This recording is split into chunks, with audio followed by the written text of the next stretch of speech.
antibodies, they are basically Y-shaped molecules. You can see in this figure that they are Y-shaped, somewhat like this. And in this Y-shaped structure, the upper part of Y, this V-like structure here, is that part which has certain specific structure like this. You can see in this V-shaped structure, the bigger figure, in this V-shaped structure, the upper V, this much region is having a structure somewhat like this at the tip. You can see this structure of antibody will be very specific according to the different classes of antibody, or you can say according to the different types of antibody. This upper structure will vary, and this upper structure of antibody will be complementary to the structure of antigen. Suppose if this is somewhat like this, arced like this, then if this is our antigen, okay, let me use red one.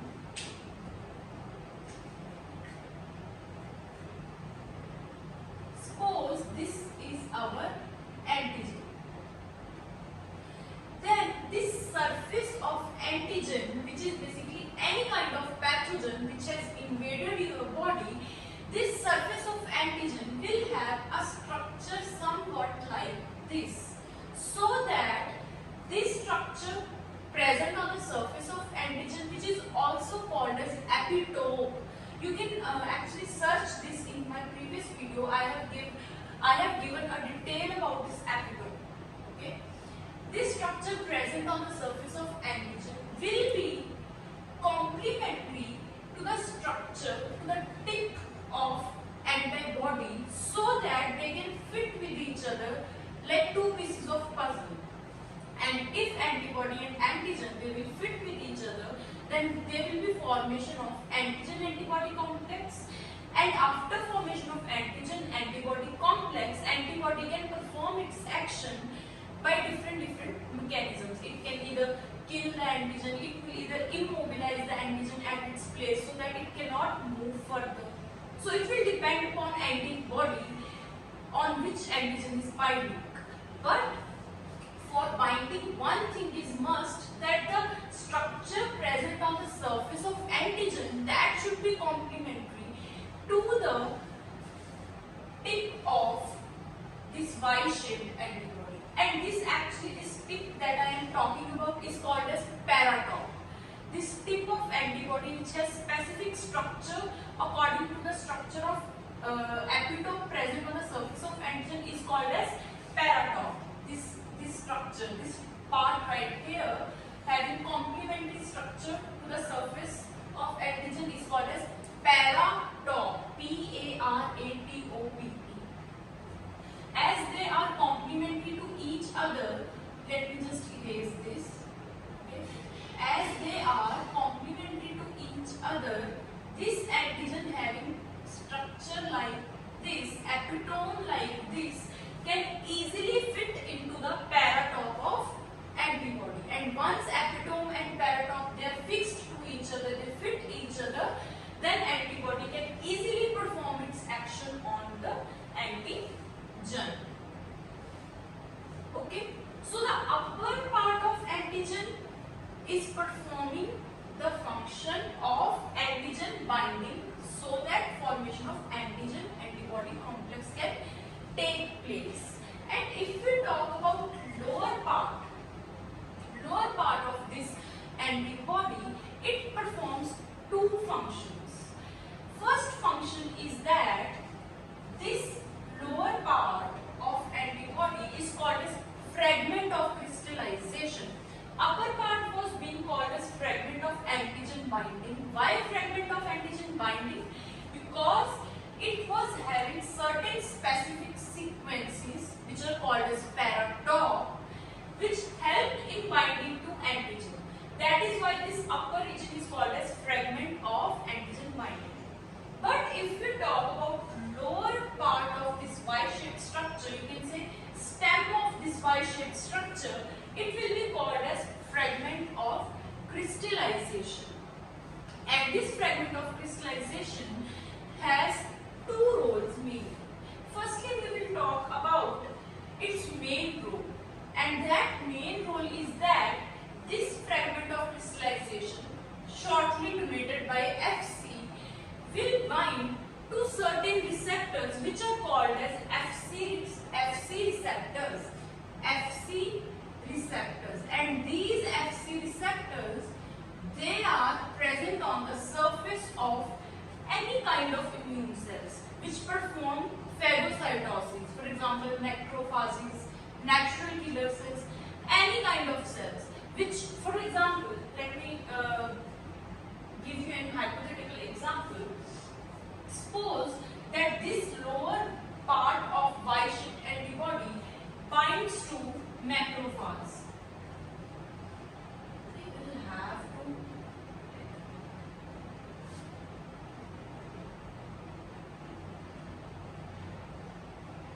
suppose this is our macrophage. That macrophage which will perform phagocytosis. And you know what is phagocytosis? It is a process in which macrophage basically invaginates its plasma membrane like this, and then in this invagination this antigen can be entrapped, and after antigen is entrapped in this pocket, that antigen will be engulfed inside the body of macrophage, and then it will be digested by various digestive enzymes which are secreted by lysosome present inside macrophage. Lysosome is an organelle which basically you all know that secretes digestive enzymes, and then with the help of those digestive enzymes this antigen will be digested and it will be killed. Okay, so what happens? This macrophage is having certain kind of receptors on its surface which are called as FC receptors. Those receptors, those FC receptors, FCR means FCR receptors, these FC receptors, they will bind to FC part of this Y-shaped antibody. As they are binding to FC part, that is why we are calling FC. That is why we are calling these receptors are FCR, means FC receptors.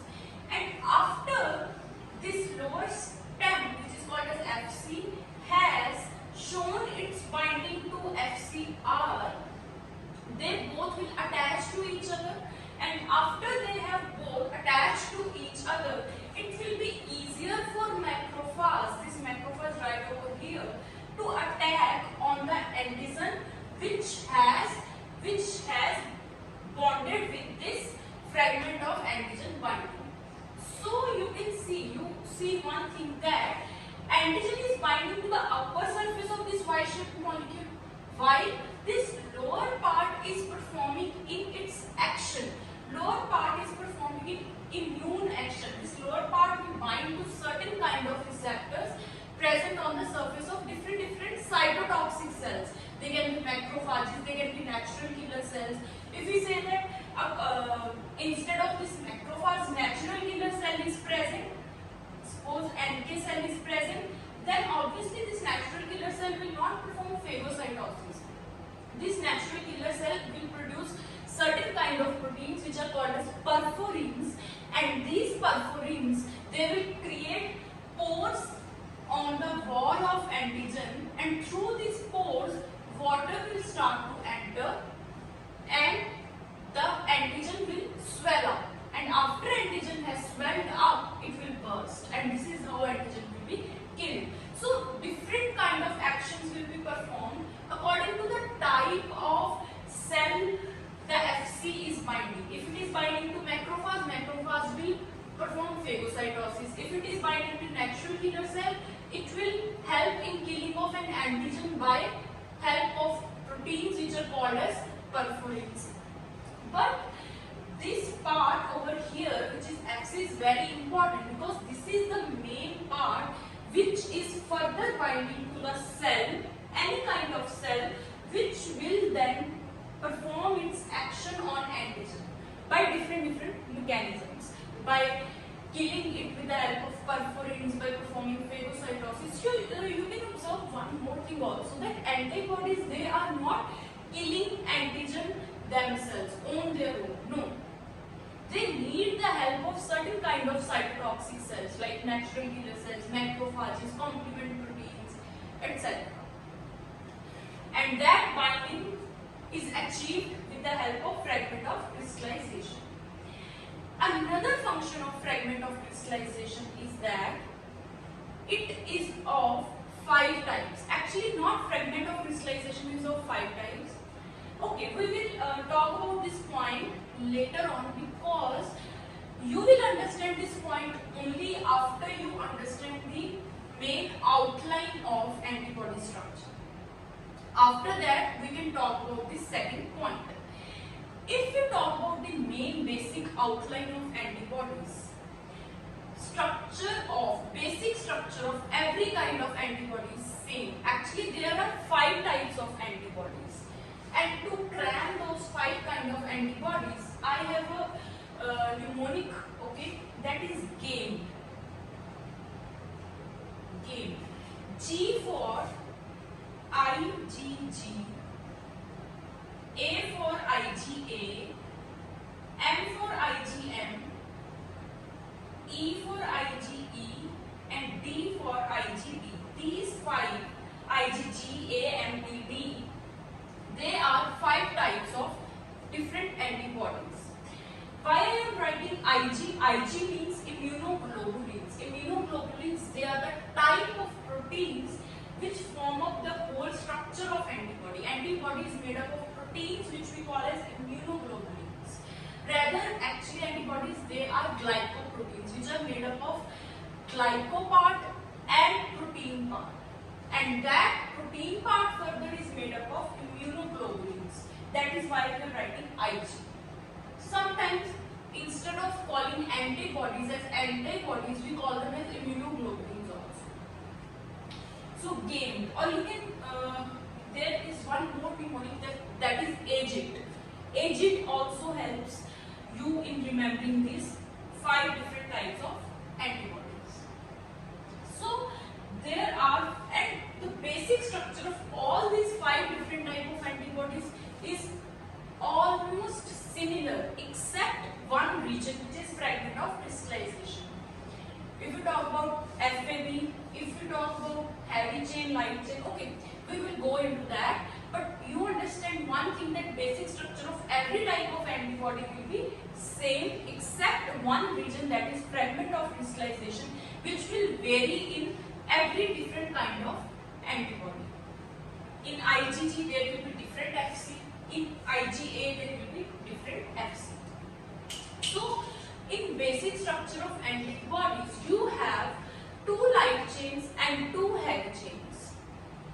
Okay, antibody has 2 light chains and 2 heavy chains. These red ones, they are heavy chains. These black ones, which are shorter ones in length, they are light chains. So basically antibody has 4 chains, 2 light chains and 2 heavy chains. This light chain is called as light chain because it weighs only 25 kilodalton. 25 kilodalton. And as you know that there are 2 light chains, this black one and this one. So total weight of light chains will be 50 kilodalton.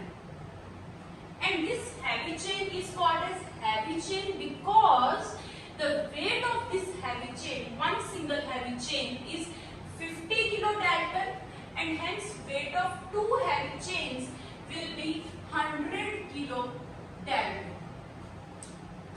There is one more difference between light chains and heavy chains. As I told you that antibodies are made up of proteins, that is immunoglobulins, and we know that proteins are further made up of amino acids. So the number of amino acids in single light chain will be 220 amino acids are present in light chain. And if you talk about heavy chain, they have 440 amino acids. These are very, very important. important numbers for multiple choice questions. 220 amino acids in light chain and 440 amino acids in case of heavy chain. 100 kilodalton weight of both the heavy chains and 50 kilodalton weight of both the light chains. Both the heavy chains, okay, the things which I am telling you right now, the number, the numerical values, they all are very important for multiple choice, okay. Both the heavy chains, these red ones, they are connected to each other, they are joined with each other with the help of two disulfide bonds. See, first disulfide bond, this SS is disulfide bond, and this second one, this is also disulfide bond. And if we talk about light chain and heavy chain, light chain and heavy chain, they are also connected to each other, and they are also connected to each other with the help of two disulfide bonds, one between this light chain and heavy chain, and one between this light chain and this heavy chain, this disulfide bond and this disulfide bond. So total number of disulfide bonds in structure of single antibody is 4. Out of these 4 disulfide bonds, 2 disulfide bonds are present between light chains, between heavy chains, and 2 disulfide bonds are present between light chain and heavy chain. So total number of disulfide bonds is 4. Then we will talk about one more region, and that is hinge region.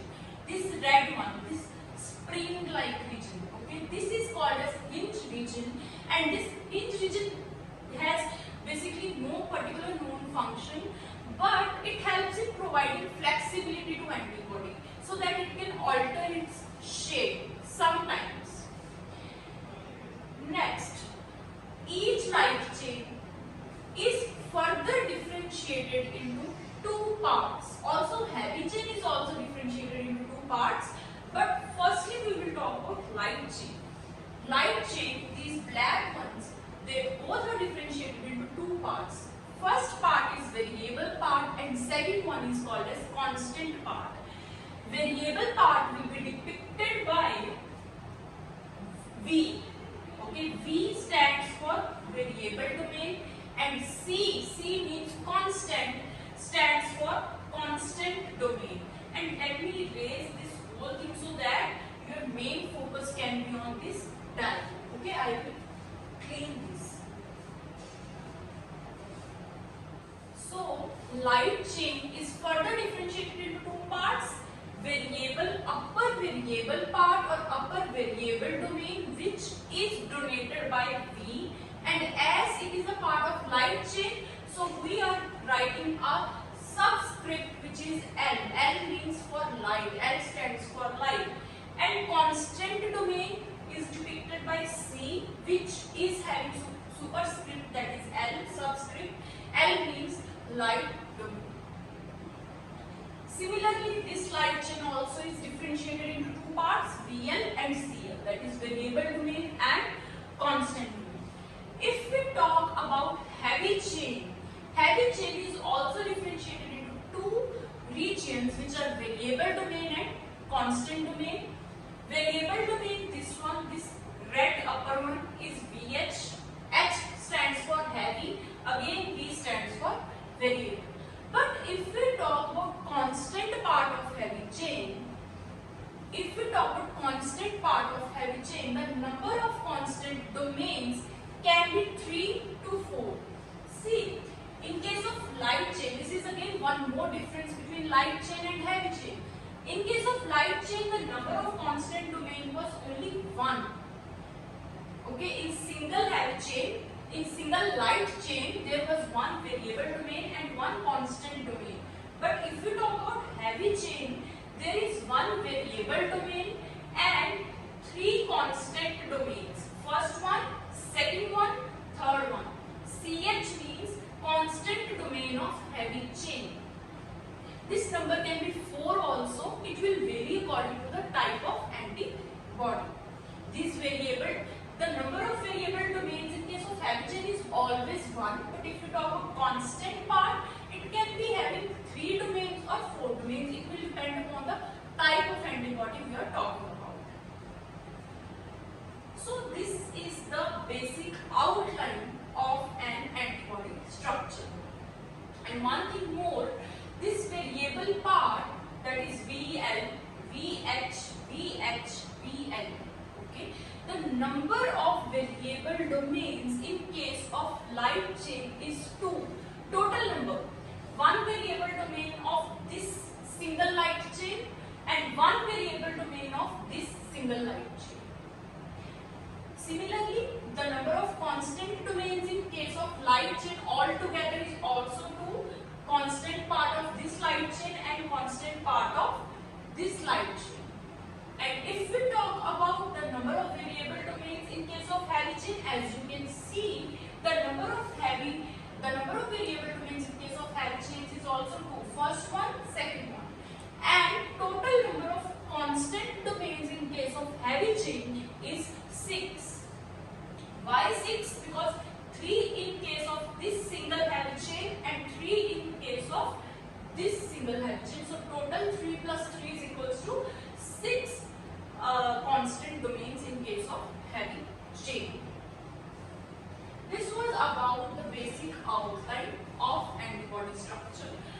Now this upper part is called as FAB, which is fragment of antigen binding. This fragment of antigen binding, which is basically the V of this Y-shaped structure, is having complete light chain, because light chain is this much. So it will be having both the variable and constant domains of light chain, but this much region, see, this much region up to here is called as fragment of antigen binding. But this fragment of antigen binding has only half of heavy chain, because how half of heavy chain? Variable domain completely, but if you talk about constant part, only half of constant part is included in fragment of antigen binding.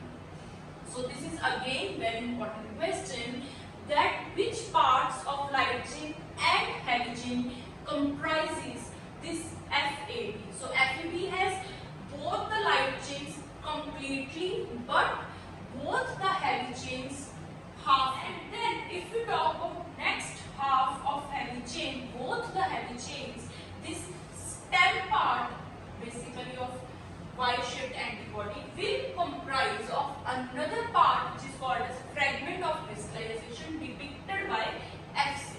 So FC is made up of remaining half of heavy chain, having 2 constant domains, or it can be 3 also, because if in total 4 constant domains are present, first, second, third, and suppose there is one more and that is fourth one, then there will be 3 constant domains of fragment of crystallization.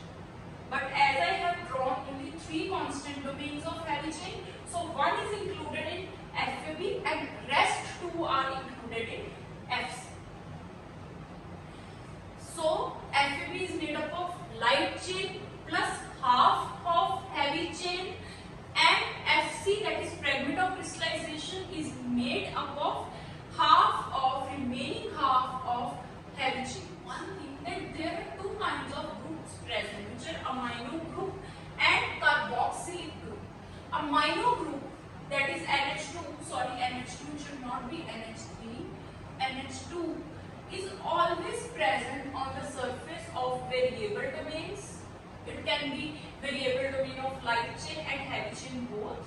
And carboxylic group, that is COO negative, is always present below the constant part. Constant part of heavy chain, constant part of light chain. So if we talk about types of light chain, these black ones, they are further of 2 types, that is kappa, and second one is lambda. Lambda and kappa. Percentage of kappa in case of humans, kappa percentage in case of humans is 60%, and percentage of 40%. And out of kappa and lambda, only one kind of light chain will be present in one particular antibody. They both cannot be present together. It can never happen that one light chain is kappa and one light chain is belonging to lambda. No. Both the light chains will either be kappa or they both will be lambda. Similarly, if we talk about heavy chains are further of 5 types, and this is very important because this will form the main function of fragment of crystallization. I told you that there is one more function of FC part that we will do later on, and that function is now coming. Okay, so heavy chains, they are further of 5 types, and those 5 types are alpha, gamma, mu, epsilon and delta. Delta, epsilon, mu, gamma, alpha. Alpha stands for, if suppose guys, if heavy chain, if the type of heavy chain is alpha, again similar in case of light chains, similarly to light chains, these heavy chains, they will also be of only one type in one particular antibody. If this antibody is having alpha kind of heavy chain, then only alpha kind of heavy chains will be present. It cannot happen that one heavy chain is alpha and another heavy chain is delta. No. One particular antibody will have only one kind of heavy chain. Either alpha, either gamma, mu, epsilon, delta. It will depend.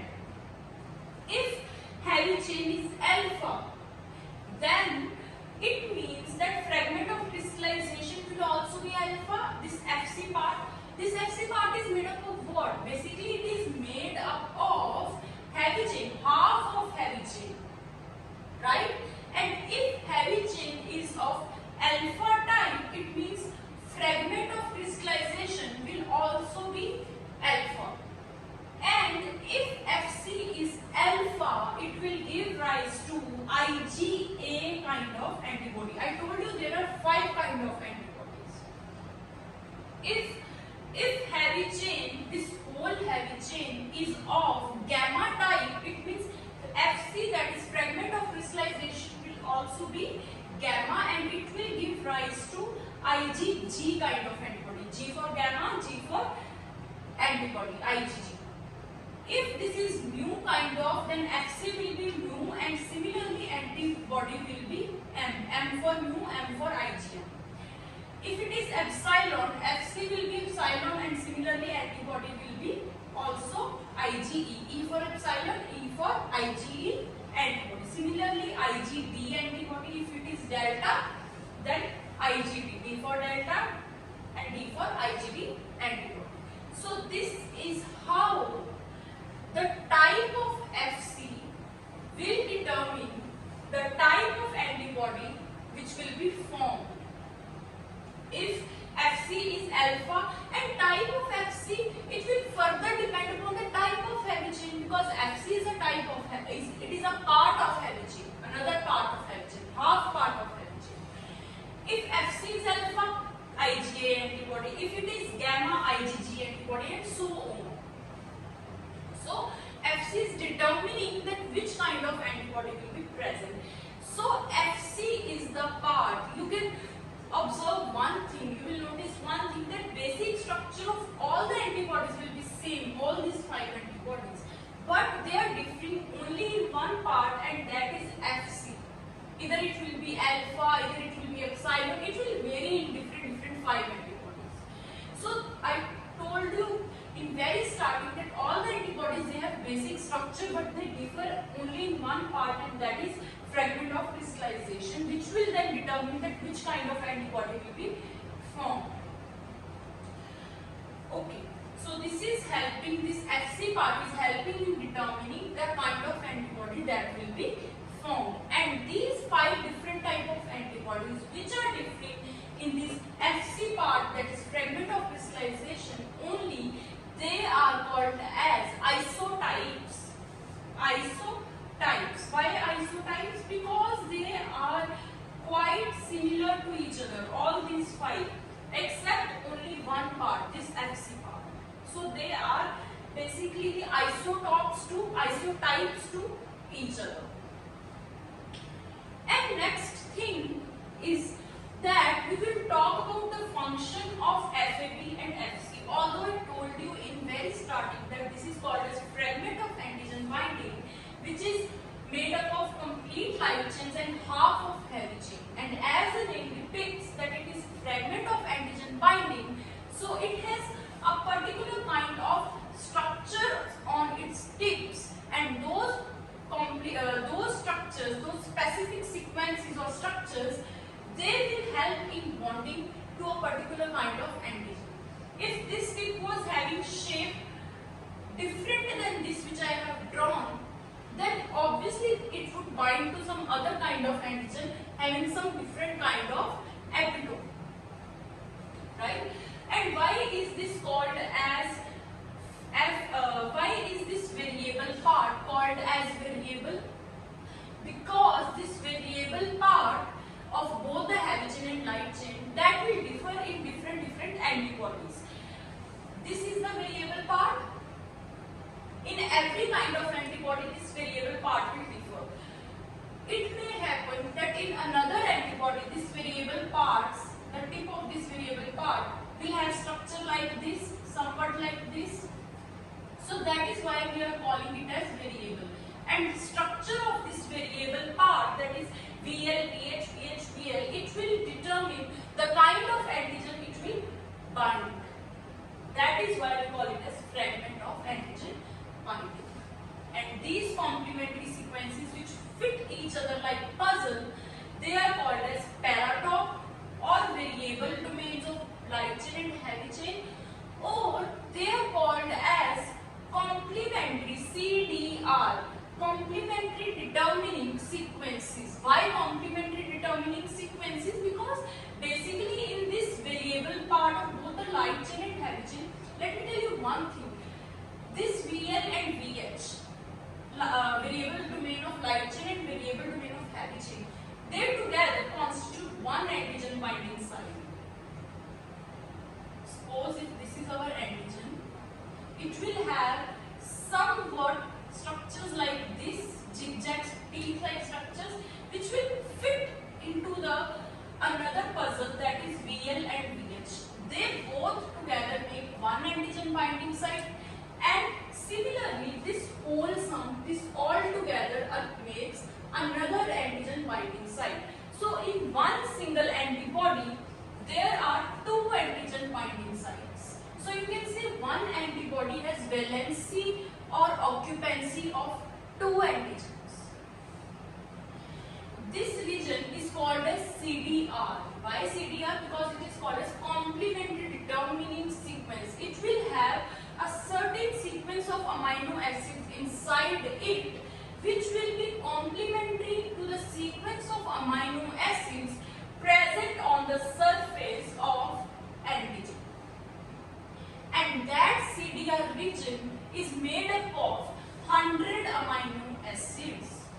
100 amino acids together make up a sequence, a particular sequence which will be complementary to the sequence present on the surface of antigen, and this CDR varies in different antibodies. This CDR will vary in different antibodies, and that is why we call this region as variable region. So basically paratop, CDR and variable parts, they all are same thing, but these are different names.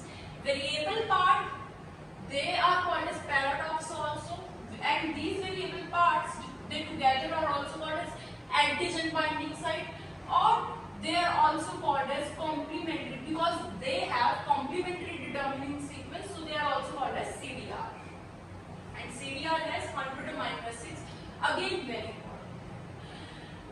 Next thing, this was a function of fragment antigen binding. Next part is FC, that is fragment of crystallization. And this plays a very important role. Why this plays a very important role? I told you that antibody will never directly act on antigen, it always needs the assistance of certain kind of cells. It can be natural killer cell, macrophages, because these are the cells which will actually perform that action. Antibodies, they are just doing one thing.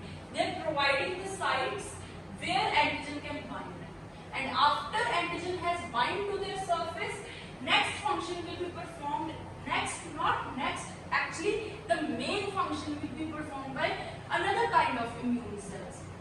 And those another kind of immune cells, they on their surface has certain kind of receptors which are called as FCR. And these FCR receptors, they are further of 5 types depending upon which kind of fragment of crystallization, or you can say the stem part of isolated antibody they are binding. If suppose there are 5 types, alpha, again alpha, gamma, mu, epsilon and delta. If FCR receptor is alpha, obviously it will bind to that kind of antibody which is having fragment of crystallization also to be alpha. If this FCR receptor is gamma, it will bind to that kind of antibody which happens to have gamma kind of fragment of crystallization. And after they have both bonded to each other, then this cell will perform its action. And how it will perform its action? Either by phagocytosis. It will depend upon the kind of cell this FC part will bind to. If it is binding to macrophages, obviously it is going to perform phagocytosis. If it is binding to cytotoxic or natural killer cell, then obviously it will be killed with the help of proteins which are perforins, which will create pores inside the surface of antigen so that water will enter and ultimately it will burst up. And as these FCR receptors are of 5 types, they also provide a great specificity to the reaction. First of all, specificity was being provided by the structure of these paratops. Because only if the both structure of this antigen epitope and paratop are complementary, only then they will bind. So this was making the reaction very specific, or you can say this was making the thing possible that a particular kind of antigen will be acted upon only by a particular kind of antibody. And second step of specificity is provided by this FC path. How? Because a particular kind of FC will bind to only a particular kind of FC receptor, and that FC receptor will also be present on the surface of particular kind of cell. Let me give you an example. For example, if this antigen is some sort of dust particle, it is some kind of allergic particle, okay, then this antigen will bind to antibody which is involved in allergic reactions, and the antibody which is involved in allergic reactions is IgE. So this whole antibody will be of type IgE. If this antibody is of type IgE, it means the type of heavy chain will be epsilon. Similarly, if heavy chain is epsilon, fragment of crystallization will also be epsilon. And if fragment of crystallization is epsilon, it always binds to the cell which is called as mast cell. This cell will be mast cell. So one thing is very natural here, that if epsilon fragment of crystallization is present, this mast cell, in order to bind with this fragment of crystallization, it must have FCR, that is receptor of fragment of crystallization, also should be of epsilon type only. So can you see that how this receptor is providing specificity to the whole reaction? Because according to the type of antigen, it will bind to the type of a particular type of antibody. Second thing, that particular type of antibody will have particular type of heavy chain. That heavy chain will comprise a particular type of fragment of crystallization. According to the type of crystallization, crystallization, it will join to a particular kind of cell, and in order to join that cell must have same kind of FCR receptor. Only then this stem part and this cell will bind, and then this cell will perform its section. So this is also very important part. This FC part provides specificity. And then this mast cell, it releases a compound which is called as histamine, and this histamine compound is involved in allergic reactions, because this histamine actually dilates the blood vessels and more blood will flow to the part which is allergic. So that is why we always see red colored blisters or red colored patches wherever there is an allergy on your skin. So in case of allergic particle, always IgE antibody is involved, and that IgE antibody will join to a cell which is called as mast cell, but that joining is made possible by a particular kind of receptor, that is epsilon, and particular kind of fragment of crystallization which is also of epsilon type. If it was not a dust particle, if it was some kind of pathogen, then this antibody would have been IgG, because IgG is the first antibody which will react to this pathogen. IgG antibody will have heavy chain gamma, which will have fragment of crystallization also to be gamma, and this fragment of crystallization which is of gamma type will bind to a cell which have gamma receptors. FCR receptors will also be of gamma type. And which cells have gamma receptors? Macrophages. Macrophages have gamma receptors. Then macrophage will act upon pathogen and will perform its phagocytosis. So this is how whole scenario of antibody functioning is working. And one more thing, why this constant part Cl, Ch, why are these called as constant parts? Variable was called as variable because it was differing in its CDR, complementary determining sequence structure. But constant part is always constant in particular class of antibody. If I am saying IgA class of antibody, then this constant part will be made up of gamma fragment of crystallization. If I am saying IgA antibody, then all the antibodies of IgA type will have alpha type of constant part or alpha type of fragment of crystallization. So these are constant in one